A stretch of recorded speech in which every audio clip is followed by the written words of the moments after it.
Oke, bismillah. Assalamualaikum warahmatullahi wabarakatuh. Kami dari kelompok 6 akan mempresentasikan hasil diskusi kami yang berjudul pembentukan dan perubahan sikap konsumen. Anggota tim kami beranggotakan 4 orang dengan saya sendiri Riansa, NIM 1707619073. Kemudian saya Muhammad Ainur Rafiq dengan NIM 17076191037. Dan saya sendiri Muhammad Hafiz dengan NIM 1707619078. Dan saya Sahal Afam Adib dengan NIM 1707619040.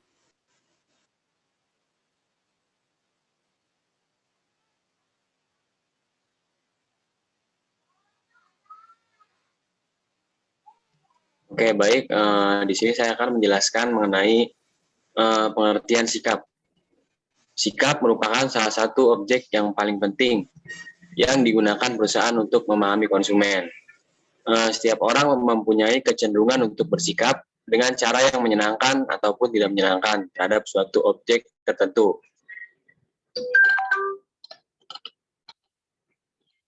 Berikut ada definisi sikap menurut para ahli. Yang pertama ada menurut Schiffman dan Kanuk dalam Susanta. Sikap adalah kecenderungan yang dipelajari dalam berperilaku dengan cara menyenangkan atau tidak menyenangkan terhadap suatu objek tertentu. Kemudian ada menurut Sangaji dan Sophia. Sikap adalah tanggapan perasaan konsumen yang bisa berupa perasaan suka atau tidak suka terhadap suatu objek tertentu. Kemudian ada karakteristik sikap. Menurut Schiffman dan Kanuk, karakteristik sikap terdiri dari yang pertama ada objek sikap. Kata objek dalam definisi yaitu sikap yang berorientasi pada konsumen. Kemudian ada sikap adalah kecenderungan yang dipelajari. Hal ini berarti bahwa sikap yang berkaitan dengan perilaku membeli dibentuk sebagai hasil dari pengalaman langsung mengenai produk, informasi secara lisan dari iklan media massa, dan bentuk pemasaran langsung. Kemudian ada sikap mempunyai konsistensi. Hal ini berarti sikap relatif konsisten dengan perilaku yang dicerminkan. Kemudian ada sikap terjadi dalam situasi tertentu. Maksud situasi di sini adalah berbagai peristiwa atau keadaan yang pada tahap dan waktu tertentu mempengaruhi hubungan antara sikap dan perilaku konsumen. Kemudian akan dijelaskan oleh teman saya. Baik, selanjutnya akan dijelaskan oleh saya, yaitu komponen sikap. Sikap terdiri dari 3 komponen yang saling berhubungan. Yang pertama ada komponen kognitif, kedua komponen afektif, ketiga komponen konatif. Komponen kognitif merupakan pengetahuan dan persepsi yang diperoleh melalui kombinasi dari pengalaman langsung dengan objek sikap dan informasi terkait yang didapat dari berbagai narasumber. Komponen afektif merupakan komponen yang berkaitan dengan perasaan yang bersifat emosional seperti perasaan senang, sedih, ceria, gembira, dan lain sebagainya. Yang ketiga yaitu komponen konotatif. Komponen konotatif merupakan kecenderungan seseorang untuk melaksanakan suatu tindakan dan perilaku dengan cara tertentu terhadap suatu objek sikap. Next slide. Selanjutnya ada macam-macam sikap. Menurut Partini dalam Suryoto, komponen sikap ada 2, yaitu sikap sosial dan sikap individual. Sikap sosial merupakan sikap yang tidak dinyatakan oleh seseorang saja, namun diperhatikan oleh orang-orang sekelompoknya. Sedangkan sikap individu merupakan sikap yang hanya dimiliki secara individual, secara demi seorang. Selanjutnya Selanjutnya ada ruang lingkup sikap. Ruang lingkup sikap ini memiliki sangat banyak ya, yakni memiliki produk apa yang mereka beli, terus alasan apa mereka membeli produk tersebut, kapan waktu yang tepat untuk membeli produk yang berapa lama mereka membeli serta berapa lama mereka menggunakannya. Pada dasarnya dalam pelaksanaan kegiatan konsumsinya, mereka itu selalu berpacuan pada beberapa poin penting, di antaranya menyesuaikan dengan kebutuhan serta menyesuaikan dengan dana yang mereka miliki. Next slide.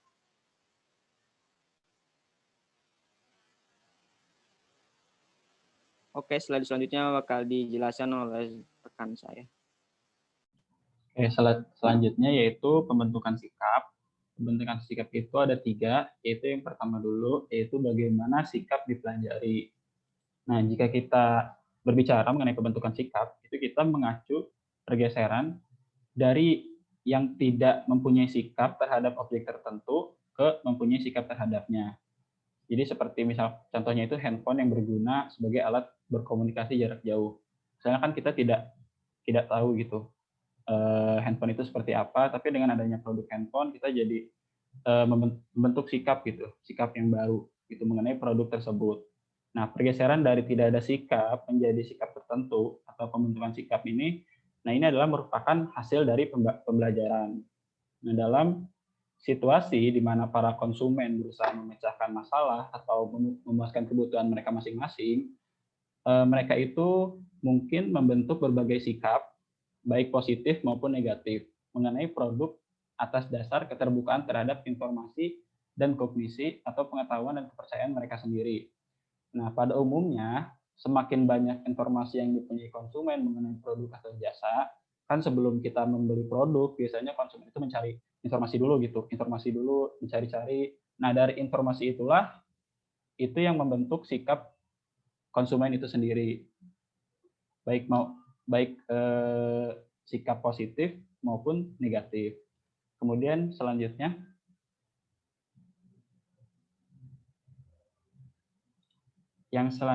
pembentukan sikap dari sumber-sumber. Jadi sumber-sumber yang mempengaruhi pembentukan sikap. Pembentukan sikap dipermudah oleh banyak hal nih. Ada beberapa faktor, yaitu dari pengalaman pribadi langsung, bisa juga dipengaruhi oleh berbagai gagasan, bisa dari teman-teman maupun pengaruh anggota keluarga, bisa juga dari keterbukaan terhadap media massa gitu yang sekarang ini benar-benar bebas gitu informasi itu.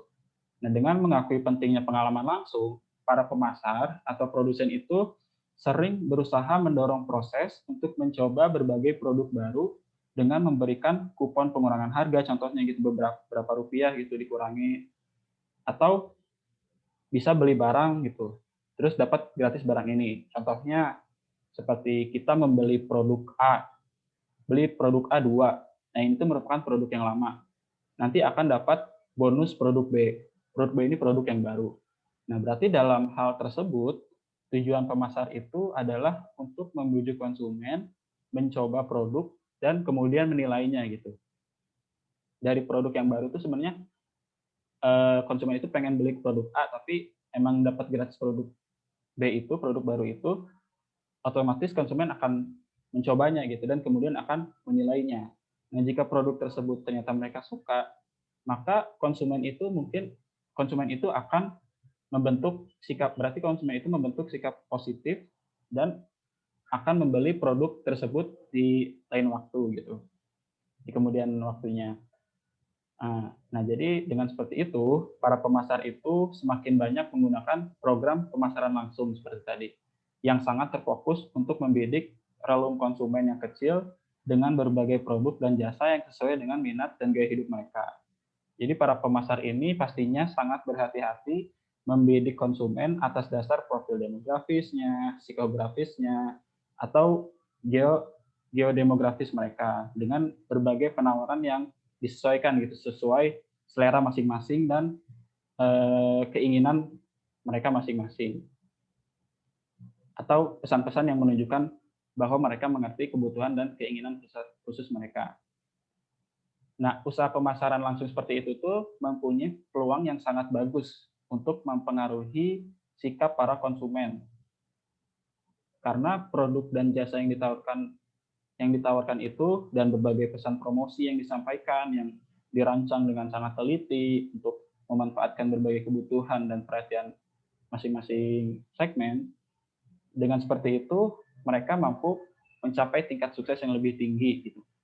Jelas gitu ya, produsen yang memiliki strategi istilahnya, dengan dilihat dulu konsumen seperti apa dari dasar profil demografis, psikografis, demografis, dan selera masing-masing. Itu akan lebih sukses pastinya daripada pemasaran yang massal gitu, istilahnya yang tanpa strategi. Nah, itu contoh pembentukan sikap melalui sumber-sumber gitu. Kemudian selanjutnya,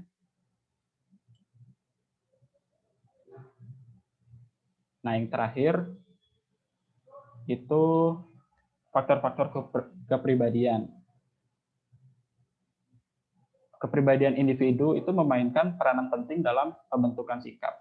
Contohnya itu kayak individu atau konsumen yang mempunyai kebutuhan yang tinggi akan kognisi, itu orang-orang yang membutuhkan informasi dan menikmati berpikir gitu. Pastinya itu akan membentuk sikap positif itu dalam menanggapi berbagai iklan atau direct mail yang kaya dengan informasi mengenai produk gitu. Sebaliknya, dengan produsen yang relatif rendah akan kebutuhan kognisinya, dia akan lebih mungkin membentuk sikap positif itu dalam menanggapi berbagai iklan yang menunjukkan model yang menarik atau selebriti yang terkenal. Nah, dengan seperti itu, sikap terhadap berbagai produk baru dan situasi konsumsi itu baru sangat dipengaruhi oleh karakteristik khusus para konsumen. Jelas ya, karena jadi akhirnya dengan permasalahan seperti apapun, itu balik lagi dari konsumennya, memiliki kepribadian yang seperti apa. Oke, selanjutnya akan dijelaskan oleh Hafiz. Oke, di slide berikutnya kita akan membahas tentang perubahan sikap. Next slide. Nah, perubahan sikap di sini ya perubahan dipengaruhi oleh berbagai pengalaman pribadi dan informasi yang diperoleh dari berbagai sumber perorangan dan umum. Jadi perubahan sikap itu ya bakalan berubah-ubah lah setiap saatnya. Apalagi dengan perkembangan zaman ini lah. Oke, next slide.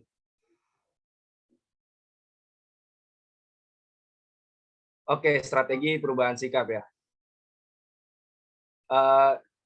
Di sini adapun tujuan dari perubahan sikap adalah memperkuat sikap positif para konsumen yang sudah ada, sehingga mereka tidak akan beralih terhadap berbagai penawaran lain. Jadi dia tidak bakal membeli produk-produk lain lah, misal gitu kan. Nah, ini beberapa strategi perubahan sikap. Yang pertama, merubah fungsi motivasi dasar. Strategi yang efektif untuk mengubah sikap konsumen terhadap produk atau merek tertentu adalah dengan membuat berbagai kebutuhan tertentu yang menonjol. Mengubah motivasi dikenal sebagai pendekatan fungsional. Oke, yang kedua itu menghubungkan produk dengan golongan, peristiwa, atau kegiatan amal tertentu. Sikap dihubungkan setidaknya sebagian dengan berbagai golongan, peristiwa sosial, atau kegiatan amal tertentu. Mengubah sikap terhadap produk jasa dan merek dapat dilakukan dengan menunjukkan hubungan produk, jasa, dan merek tersebut dengan golongan sosial, peristiwa, atau kegiatan amal tertentu. Oke, next slide. Dan yang ketiga, memecahkan masalah dua sikap yang bertentangan. Strategi pengubahan sikap kadang-kadang dapat memecah konflik aktual atau potensial antara dua sikap.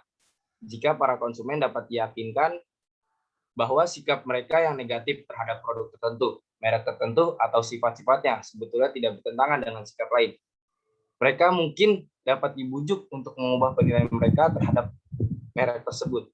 Dan yang keempat, mengubah komponen model multi sifat. Model-model ini memberi kita wawasan tambahan mengenai cara perubahan sikap. Yang pertama, mengubah penilaian relatif terhadap sejumlah sifat, mengubah keyakinan terhadap merek, menambah sifat, mengubah penilaian terhadap merek secara keseluruhan. Jadi komponen ini bisa mengubah lah, intinya bisa mengubah produk konsumen-konsumen yang akan membeli produk ini, merek ini. Dan yang kelima, mengubah keyakinan terhadap merek pesaing. Pendekatan lainnya nih, strateginya mengubah sikap, mengubah keyakinan terhadap merek pesaing. Jadi sifat-sifat merek atau golongan produk yang bersaing, sebagai contoh iklan eksis, membuat pernyataan tegas mengenai keunggulan produknya dibandingkan dengan produk Tri dan Excel, yaitu dengan cara menyindir pesaingnya tersebut. Sebenarnya bukan menyindir sih bahwasannya. Jadi kayak mereka tuh kayak namanya orang bisnis pastinya pengen dong bisnis saya itu berjalan dengan baik. Jadi dia melebihilah kapasitas kayak sekarang dengan marak-maraknya HP. HP baru buat beli sekarang, bulan depan udah keluar lagi. Ya gitulah. Oke, next slide. Nah, yang terakhir nih, keterkaitan antara sikap dan perilaku.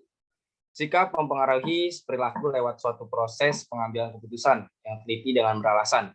Sikap yang diperoleh dari pengalaman akan menimbulkan pengaruh langsung terhadap perilaku. Pengaruh langsung tersebut akan direalisasikan apabila kondisi dan situasi memungkinkan. Sebagai contoh terbentuknya suatu perilaku. Dimulai dari pemahaman informasi stimulus nih yang baik. Kemudian sikap yang ditunjukkan akan sesuai dengan informasi. Kemudian sikap akan menimbulkan respon berupa perilaku atau tindakan terhadap stimulus atau objek tadi. Apabila penerimaan perilaku baru melalui proses yang didasari oleh sikap yang positif, maka perilaku tersebut akan berlangsung lama. Dan sikap dapat mendorong konsumen ke arah perilaku tertentu atau menarik konsumen dari perilaku tersebut. Itu menurut Nirawarna tahun 2011. Dan menurut Shipman nih udah dibahas slide tadi yang sebelumnya, dan menurut Kanuk juga kan. Sikap merupakan ekspresi perasaan yang berasal dari dalam diri individu yang mencerminkan apakah seseorang senang atau tidak senang, suka atau tidak suka, dan setuju atau tidak setuju. Konsep sikap terkait terhadap konsep kepercayaan, belief, dan perilaku, behavior. Nah itulah bahasanya lah. Pembentukan sikap konsumen seringkali menggambarkan hubungan antara kepercayaan, sikap, dan perilaku. Konsumen biasanya memiliki kepercayaan terhadap atribut suatu produk, yang mana atribut tersebut merupakan image yang melekat dalam produk tersebut. Itu menurut Maya Lestari 2011. Jadi sikap itu sikap dan perilaku itu sangat dibutuhkan sih dalam kita mengaitkan perilaku untuk menarik para konsumen lah. Sikap kita baik terhadap konsumen, pasti bakalan banyak juga dong konsumen-konsumen yang bertahan pada kita. Jadi sikap dulu baru perilaku. Sikap itu perilaku itu yang menumbuhkan rasa sikap kita yang pertama kali itu pada orang, pada konsumen lah bahasanya.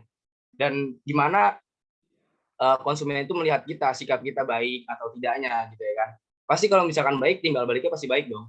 Kalau misalkan kita judes, ya pasti orang juga males dong belinya gitu dong. Ya menurut saya gitu sih. Oke, next slide. Dan Bill Gates berkata, kita semua membutuhkan orang-orang yang akan memberikan kita umpan balik. Itulah cara kita meningkatkan diri. Oke, sekian dari kelompok kami. Kurang lebihnya, mohon maaf. Kalau yang baiknya itu datangnya dari Allah, dan yang buruknya itu datangnya dari kita semua. Dari kami yang mempresentasikan ini semua. Wallahumma fiqil aqwamit thoriq. Wassalamualaikum warahmatullahi wabarakatuh.